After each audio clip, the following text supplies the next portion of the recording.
The Cool Bean by Jory John and Pete Oswald.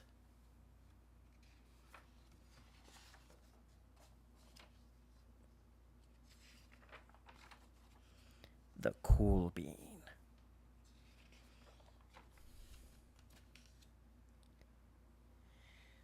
Watch out! Here come the cool beans.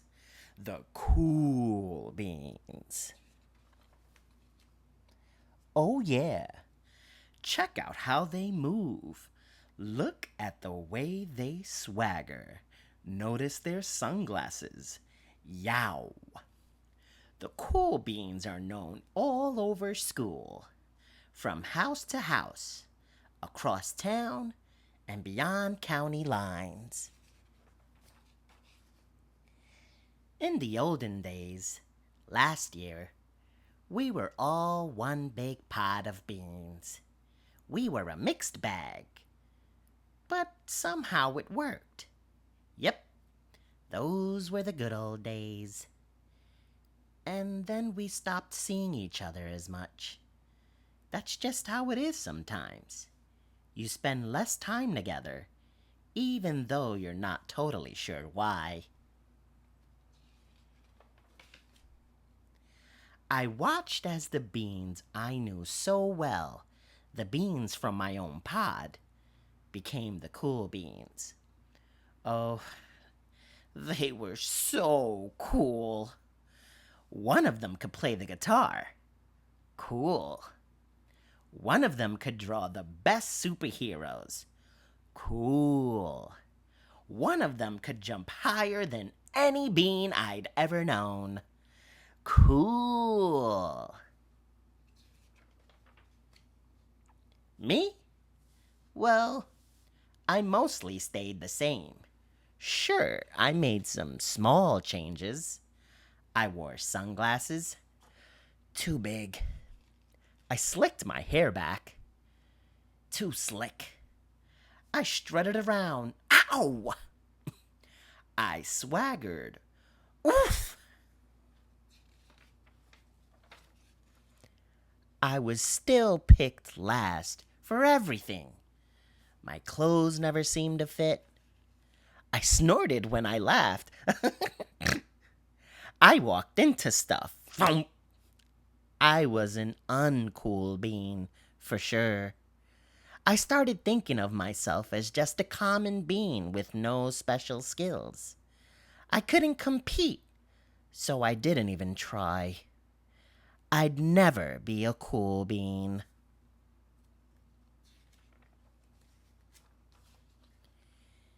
It seemed like there were two types of beans in the world. There were the cool beans and the beans like me.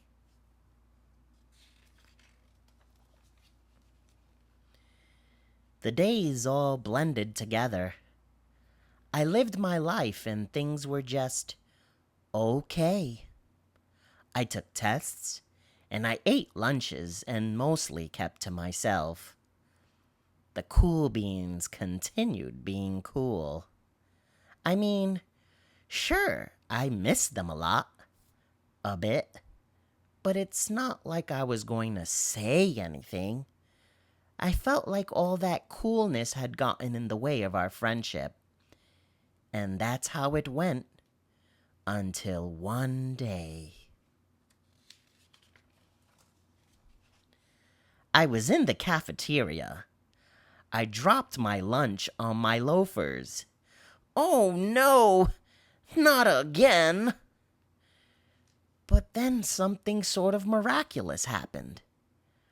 Out of nowhere, one of the cool beans helped me clean it up. He didn't even say anything. He just gave me a nod. That was it. Later, I was out on the playground. I tripped and scraped my knee and maybe cried a little bit, and everybody saw it. Another one of the cool beans came to my side, and without a word, he dusted me off. That afternoon, I was sitting in class. I wasn't really paying attention. I didn't notice, but our teacher had called on me. Everybody stared. I sat there in silence. Nobody said anything. And then,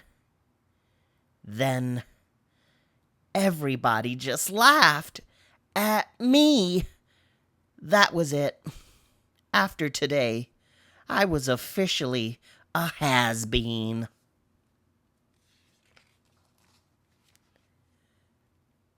But then one of the cool beans stood up and came over to me. Everybody watched. She leaned in close and whispered, "Hey, the teacher asked you to read from page 32. Then she gave me a quick wink and went back to her seat. It was a small gesture, sure, but it was also everything. I walked home with a goofy smile on my face. I smiled all the way through dinner, and that made all the difference. It was a day that could have been really bad, if not for the kindness of a few cool beans. It gave me a shred of confidence, and that shred of confidence has continued to grow. Somebody had my back, or a few somebodies. After that, I started hanging out with the cool beans again. Have you been? How have you been? Get it? How have you been? Not all the time, but sometimes. At lunch, after school, even on the weekends. Throughout all of this, I realized that it's not about how you look or any of that other silly stuff. It's about a wink or a nod or a smile at just the right moment. It's about dusting somebody off, helping them up again, and pointing them in the right direction. You need a hand? Yes, please. Now that's cool. The end. Thank you for listening to The Cool Bean by Jory John and Pete Oswald. And if you'd like to hear more of my storytime reading, then please subscribe to Storytime with Dad. And remember, finding a good book is a really good thing.